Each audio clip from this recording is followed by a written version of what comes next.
Kanalı sıkıntılıdır. Şu an bize muhtaçtır. Bizi rahatsız ediyor.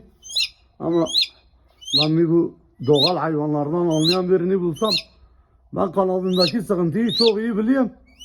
Ama ben şimdi hayvana bu işlemi yaparken hayvan acı çekecek.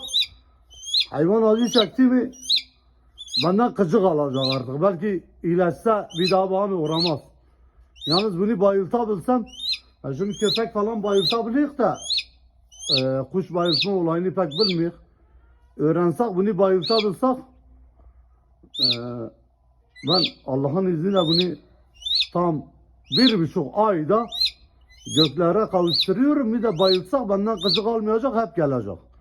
Fakat şu an bize muhtaçlar, bak gelmiş kapıya ne yapıyor. Gel hele gel, gel al, al, al, al.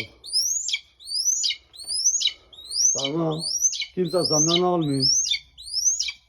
Ya kimse senden almıyor. Tamam, gittim.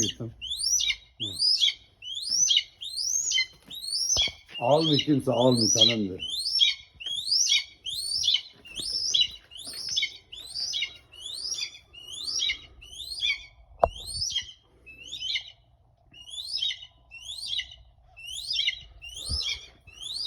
Oğlum sonra bu hazır çocuklara alışarsan, iyileşsen de avlanmıyorsan yine gelirsen her gün kapıma olmaz ha. Cingene gibi bağırırsan, çağırırsan, mecbur kaldım Kur'an. Sana kendi sabah kahvaltımda yiyeceğim sucuğu verdim. Kanadın iyileşene kadar müsaade var.